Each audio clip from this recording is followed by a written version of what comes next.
Hello, everyone. Welcome to another episode of Mom's Basement. I'm your co-host, Buffalo Ben. I'm here with my best friend, Ryan, who him and I talk about sports all the time at work, and our boss was tired of it and said, guys, just put it on a podcast. I'm tired of hearing it. So now he can listen to it on the podcast.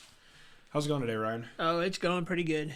Good. Did you get to watch a lot of Week 6? I didn't. I was out of town, out of the state actually, for most of it, celebrating my wife's birthday. So Good. There's a lot of good games, but a lot of games to talk about too. I know you probably know the majority of it, which is great. But let's start off with Thursday. You had the Broncos and the Chiefs. It's kind of a scare for the Chiefs, wasn't it? It was, but I still won the bet. So Yeah, the bet, that was our bet game.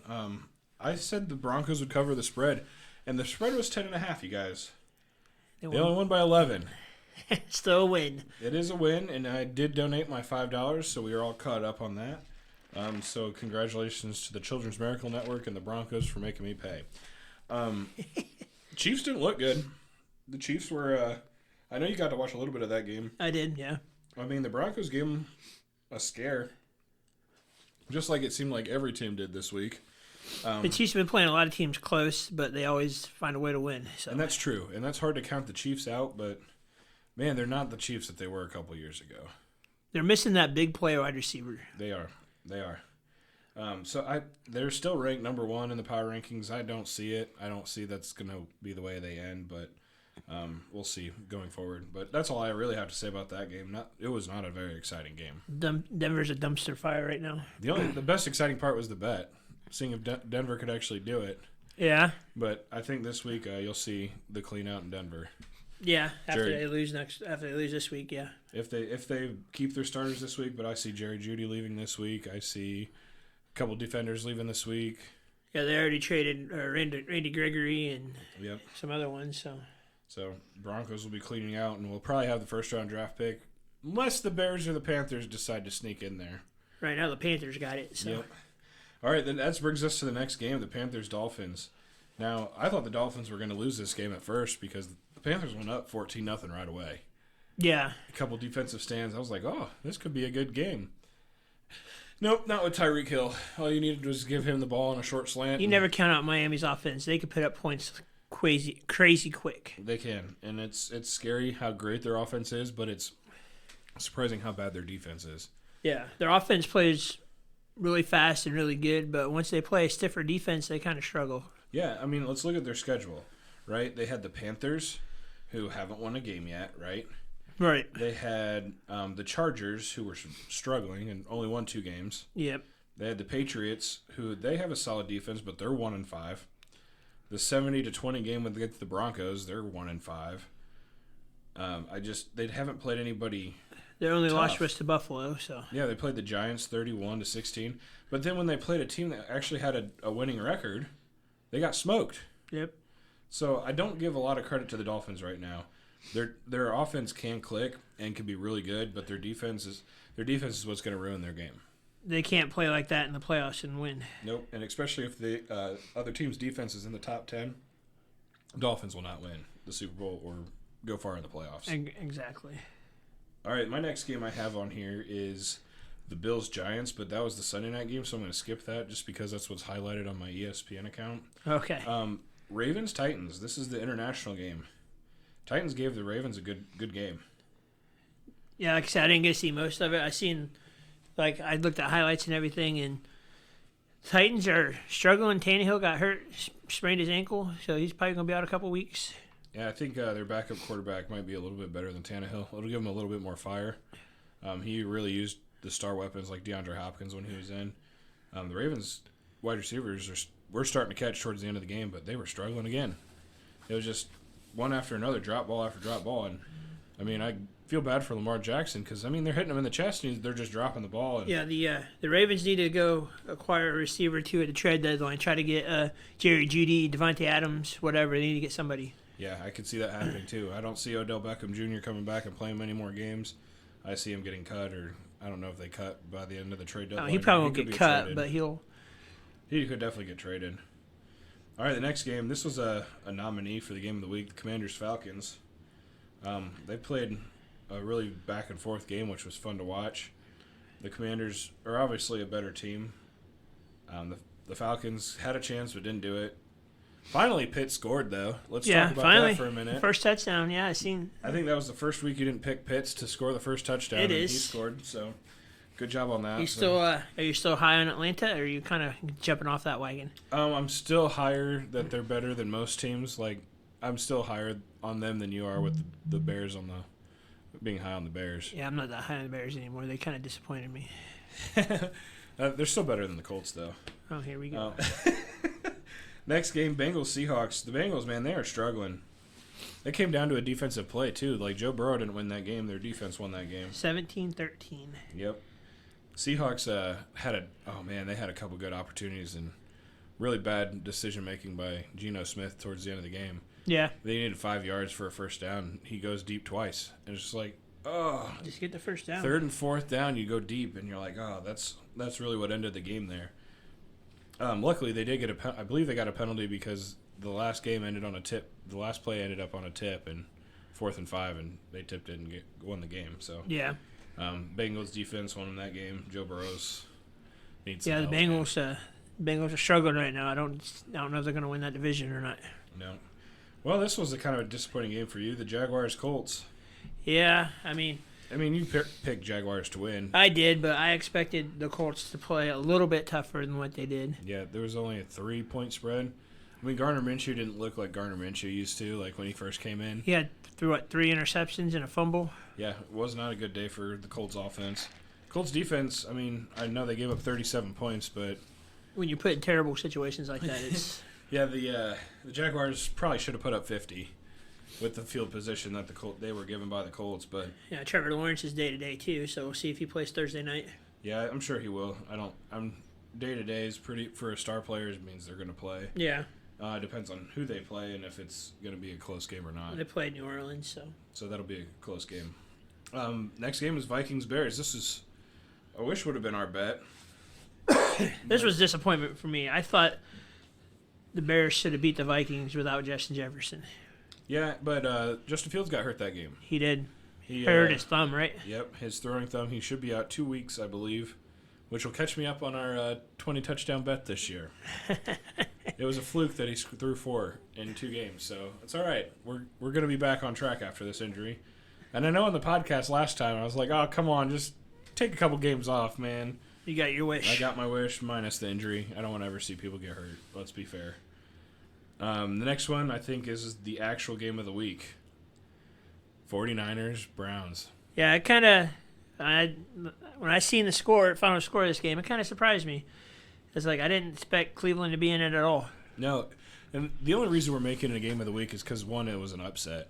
It was a very boring game to watch. It was back and forth defensive showdowns. McCaffrey got hurt. Deebo Samuel got hurt.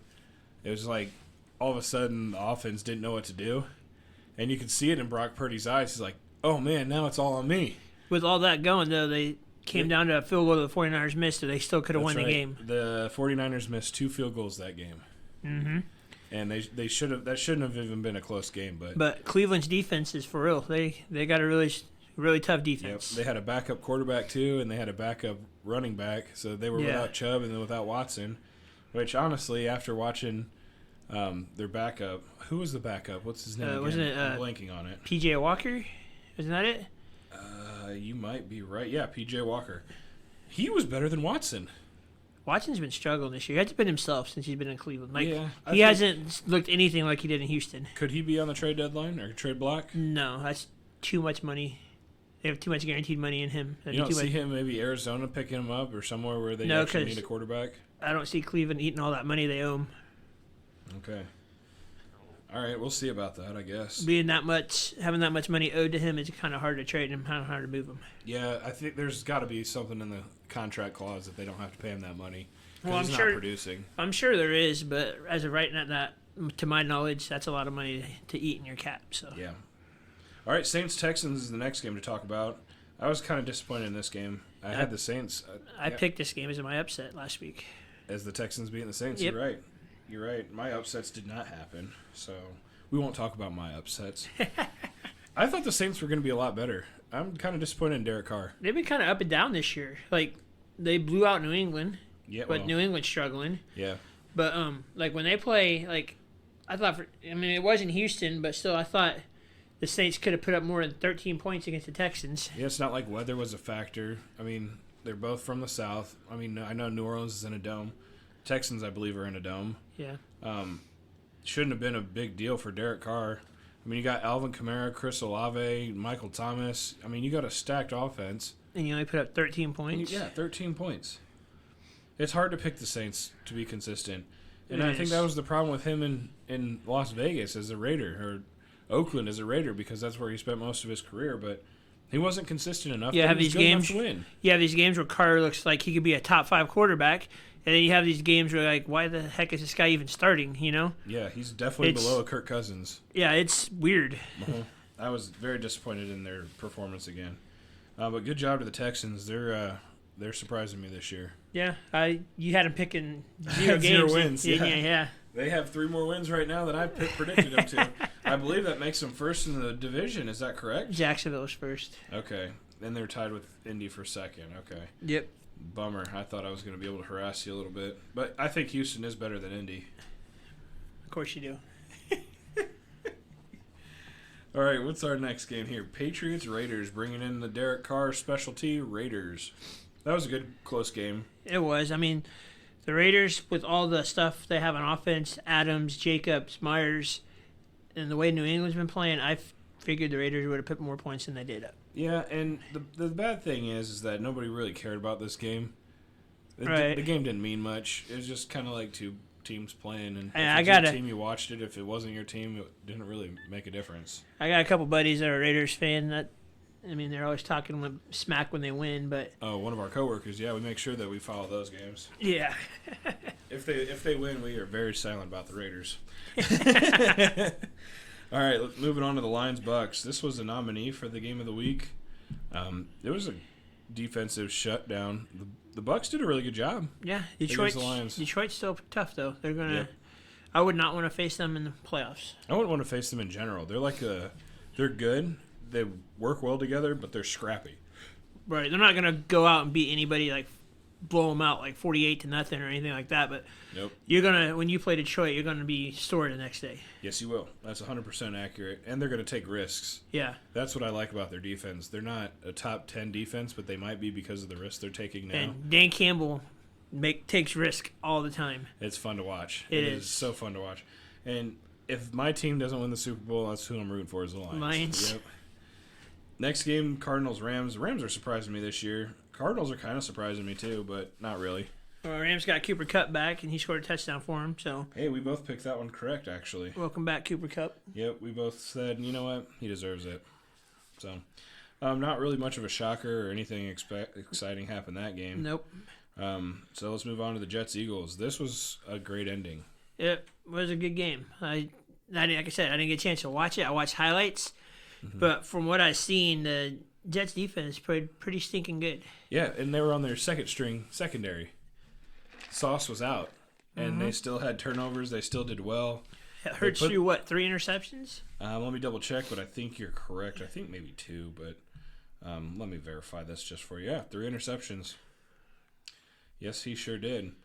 I mean, the whole game, the Philadelphia Eagles were favored, so if you ever put money on the Jets during that game, you probably won a bunch of money. First time the Jets ever beat the Eagles, so Yeah. So at the end of that game, let me tell you about this.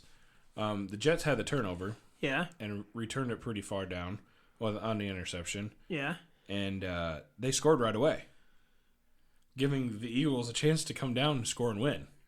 I couldn't believe it. I was like, this is not well coached. This Yeah. is well not time managed here. And Brees Hall ran it in and was just like, cool, we're up. But no, you didn't take any time off. You still gave them 2 timeouts in a minute 25 or something like so that. it's one of those situations where it's better off you not scoring. Yeah, you got to run the clock out, make them lose timeouts. And I was telling this to my mom because we were watching the end of that game. Yeah, It's like, that was just dumb. She's like, what? They scored. That's good. I was like, no. you don't No, want to you give that don't. Eagles offense too much time. That, and they didn't. I wonder if they went for 2 and just missed. But no, they got the 2-point conversion to go up by 6. So it really didn't matter the 2-point conversion or not. Right. But it was like, wow. Minute 46, they gave one with 2 timeouts. That's crazy. Couldn't fathom that. But you know what? The Jets defense still stuck up. And maybe that's who you want to have the ball. But when you have the game in your hands, like, The Jets got a good Yeah. defense. They do. They really do. yes, they do. All right, now we can talk about the Buffalo Bills. Sunday Night Football. If I was a Bills fan, I'd be disappointed right now. You know what? Yes. And I know you said that just to make me put money into the swear jar. Let me tell you something. Dayball is the head coach for the Giants. Yeah. Half of our players followed him. So, I mean, they weren't top stars that followed him. They were people that like to work under his system. Dayball knew our offense. Yeah. Dayball can help set their defense to beat our offense. And they did. I mean, it showed. It showed that we did not know how to beat the Giants. The Giants' defense was doing really well. They put the pressure on Josh. The bad part, the reason the Giants didn't win this game, and they should have won this game, wasn't because of the interference at the end of the game. It was because the offensive play calling on the goal line right before half and at the end of the game. Yeah, that debacle right at halftime was crazy. Tyrod Taylor called for an audible because he saw something a run could happen. Yeah. I mean, with 20 seconds left, you think you could run 2 plays like that. Smart defense on the Bills because once they tackled him, they all dogpiled. So they took eight more seconds off just to get off of him, and then they couldn't get set because the ball was at the bottom of the pile. Yeah, you see how heated he was when he was walking off the field? Oh, I thought he was about to yell at like the other team or the refs to be like, they can't do that. They were holding him down, blah, blah, blah. No, he went right after Tyrod Taylor and be like, you idiot, what are you thinking? Like, we were up 6-0, about to get the ball at half. We were about to go up 12, maybe 14 if we get the 2-point conversion. 14-0 against the Bills. Like, we need those points. We can't walk away at the 1 yard line with no points. And that's what they did. And Bills came out, scored a touchdown. Giants came back, went up 9-7. Bills came down, scored another touchdown, and then the infamous pass interference call in the end zone. Put the last play with no time left, give the Giants the 1st and goal on the 1. And the offensive play call had one wide receiver, and that was it. You had Darren Waller was the only guy in the end zone to make a play. Yes, I do believe that there was pass interference, but I don't believe that the first pass interference should have been called. So I kind of think we got the extra I didn't see the benefit play, of the doubt. so. There was a little bit of a jersey tug on the first one. Yeah. But I don't think it was enough to make it a call of pass interference to end the game. So they gave the Giants the opportunity, and the Giants blew it. But, again, I think that was the second play was more pass interference than the first play. Yeah. But cancel it out, fine, cool. But as a Bills fan, that was not a fun game for me. I bet not. That is not a good win, but it's a win, and we have to look past it and move on. But that just goes to show you not to keep your head in one, oh, it's going to be an easy game, just go. It just doesn't work that way. But a win's a win in the NFL, so. And that's all that matters. It doesn't matter how many points you score. You can win 2-0, it's still a win. Exactly. And you still have a better record than the Colts. Well, Anthony Richardson being hurt for the year is going to be hurting. Yeah, that's right. All right, and the last nominee for the game of the week was the Cowboys-Chargers. I had this as an upset alert of the Chargers. I mean, I don't know if I could call it an upset. It was only a 1-point swing, but the Cowboys did win it. The Chargers have been disappointing this year. Herbert was overthrown passes. He wasn't very consistent yesterday. I really haven't been high on Herbert since he came in. He hasn't really shown me anything. He's been one of those quarterbacks that like everybody's praising that he's a really good quarterback and everything, but he hasn't done anything. I think his passing is really good. I think he could throw the ball well. He's reading. He's a pocket passer. He's everything. He's everything a good offensive coordinator needs, and that's the problem. As the Chargers coaching, their offensive coordinator is just horrible. Their offensive coordinator has 5 All-Stars and are 2-4. They need to trade for a receiver. They usually don't have Mike Williams, but losing Mike Williams hurt them. I mean, they haven't had Mike Williams for a full season yet. They should already know that this is not going to happen. Like, they need somebody. Keenan Allen can't do everything. Like, I know Eckler came back, took some of the pressure off Keenan Allen, but you need another wide receiver opposite of Keenan Allen. Yeah, and Palmer, is it Chris Palmer? Josh Palmer. He's not bad. He's pretty good. He was good last night. But he's not a number 2. He's a 3. No, but he's still solid. And they got 2 good tight ends that can come in and out at any point. Like, they have people that can catch the ball. They just need a play call that's going to set them up for success. I mean, the offensive line is just cave-in. There's no time for Keenan Allen to break free. Some of the decisions that their head coach makes is questionable. It is. They should be a better team than it's 2-3. I said 2-4, but they had a bye week already. So, but yeah, your safe bets were what that week? They were. I had Bills Giants, which thank God the Bills won. It wasn't really a safe, but it was correct. I had Dolphins Panthers was a safe one, but I said the Eagles Jets as a safe bet, but I lost that one. I had Kansas City over Denver, Buffalo over New York, and Miami over Carolina. Yep. The Chiefs was kind of close, too, and so was Buffalo, so I wouldn't say those were safe bets by any means. Your upset alert, you got correct. Texans over the Saints, yep. Yep. And then game of the week, what was your prediction? Lions over the Bucks. Lions and Bucks for the game of the week. Yep. But, yeah, you know what? We gave it to the Eagles, Jets, and the Browns 49ers for the upset. So kudos to those teams for winning absolutely nothing that matters for our podcast, but fun to nominate you. All right, and we will see you guys. Thanks again for listening. This is Week 6 recap. Please like, subscribe, and comment. Thank you, guys.